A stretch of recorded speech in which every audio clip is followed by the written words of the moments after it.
Hello, everyone. Welcome to another episode of the 808 podcast where I interview business owners, CEOs, and whoever else I feel like.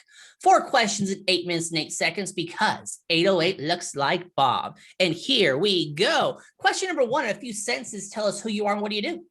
Hello, everyone. I'm Joe Lawrence from Business Credit Workshop, and I help small business owners obtain large lines of credit without having to show financials.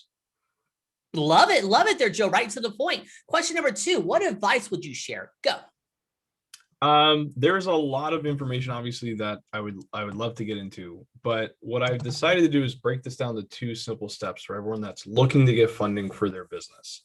The first step is a little technical, and that is to build up your business credit profile. It's important. If you're trying to apply for funding, you got to build up your personal credit profile. You got to build up your business credit profile. And not a lot of people even know that they have a business credit profile.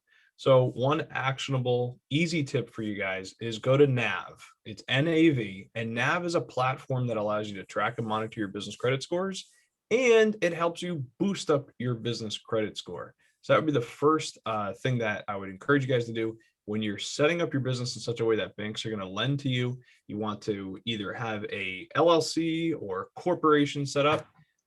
Go ahead and get your business phone number, get your online listing set up, like get on the map, because banks, if they're going to lend to you, they need to be able to find you, right? And then build up that business credit profile, and the platform, amongst many, but the best I could give you in this short period of time is go to NAV, sign up for a premium account so that you can monitor and track your business credit score. You can learn about how business credit scores work, and also it helps you boost up your business credit score.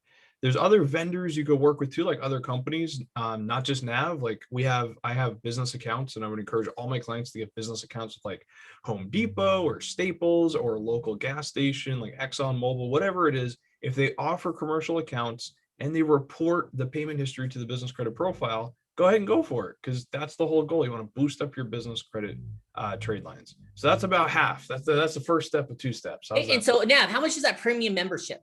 It's only $39 to $49 a month. Okay. It's not bad. Not bad. I'm spending your money, guys. Yeah, there you go. Okay. Second part. What's the second part? The second half of this is my favorite part, which is to network with local community banks and credit unions. The way that I kind of figured this out or stumbled upon this is right after the Great Recession, and I was driving around and I saw a billboard that said, "We're still lending," right? So this is right around like 2007, 2008. And I called up the bank and I'm like, "What's going on, man? Why you got this 'We're still lending' billboard?" He says, "Well, we didn't mess up as bad as these big national banks. We make all our decisions in-house, so we're a little more conservative. But we have lots of money to lend, and people think no one's lending right now." So I got to know this bank. It was a local bank here in New Jersey. And I networked with the vice president of business lending. We became friends on Facebook, everything like that.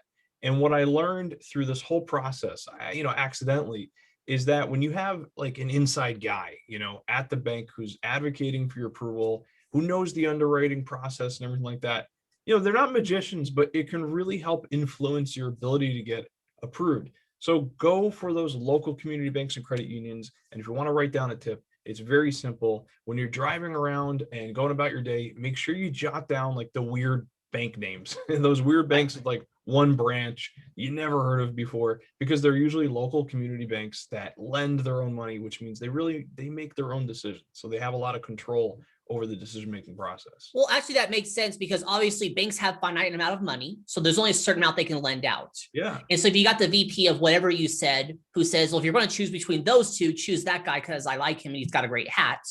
Exactly. Yeah, they'll advocate, the best that they can. And it helps. And maybe they'll give, if you become friends with them, like I like to do, maybe they'll share some information with you that it's not readily available on the internet or in a pamphlet or something like that. And I tell you, that is the difference a lot of times between getting a large business line of credit and getting denied. Perfect. Love it there. Let's get to question number 3. What other top CEOs, influencers, or business owners that they're successful just like you that you want to give a shout out to? 2 people came to mind. The first is Suzanne Doyle Ingram, who I met at a funnel hacker event, and she is my publisher. She's incredible in the sense that I feel like this is an industry that you can perhaps get taken advantage of, and she is helping us with a project that's going to be like Amazon top seller list. She's very good at that. She has great resources like copywriting and ghostwriters and things like that. So I hope you can get her. Shout out to Suzanne if you ever see this or hear this. Hello, I miss you. Hope you're doing well.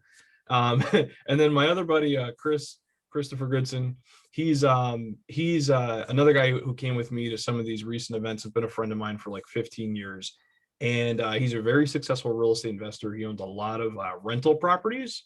And so if your audience would have any interest in like the BRRRR method, as they're calling it, or like building up a rental portfolio, Right. He's got an awesome process and a system, which I actually helped him record. So I went through the whole training myself and was like, wow, this is really, really good.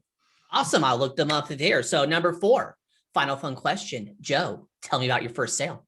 My first sale happened, honestly, it happened by accident again, in the sense that I was at an event and I was telling a story to a guy and I was like, hey, listen, this is how business credit works. This is what I just did for myself. And the guy running the event was like, hey, I like that. That sounds good. And 5 minutes from now, I want you at the front of the stage, and I want you to give 5 tips on how to get business credit. And I was like, what the heck, man? I'd never done public speaking before. Right. So I overcame my fear very quickly and I did it.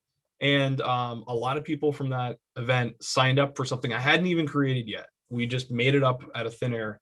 And that's actually the short version of how we launched our business with 5 minutes notice. And my first student, his name is Greg. He's cleared close to 7 figures in business credit without showing tax returns, without having to walk into a bank. True story. Awesome story. And that's nice. My first one. And see, that's what I like about this story is people talk about luck, because you were lucky at that point there, Yeah. but you prepared beforehand. Granted, you didn't have the speech prepared, but you had all this knowledge that happened there. And then you're like, oh, hey, I got a chance here. I have the knowledge. Let's just pull out on my butt. Boy Scouts, man, be prepared. Yep, love it there. Okay, you got 1 minute and 20 seconds left, Joe. Promo time, ask me a question, talk about the weather, or you can even make fun of the fact that I came on this call late. Well, I'll get my promo in real quick. If you guys want to learn more, you go to businesscreditworkshop.net. You can download a free report on how to get 100 grand in business credit in 30 days at businesscreditworkshop.net. I'd love to network with you guys and get to know you better. As well, we always meet great people through you, Bob. So with that said, I was just curious, haven't chatted in a while. Like, how's the podcast going, man? What's the future plan and like, how are things going? Well, as you first noted, when I first started the 808 podcast, it was basically me being William Shatner on cocaine. So I'm talking like this the entire time, and sometimes I would slow down. So the problem was it got we were working with like bigger companies. They don't like that. So then I switched it to the On Fire B2B podcast, and it started getting stale for me because I was getting a little too corporate-y.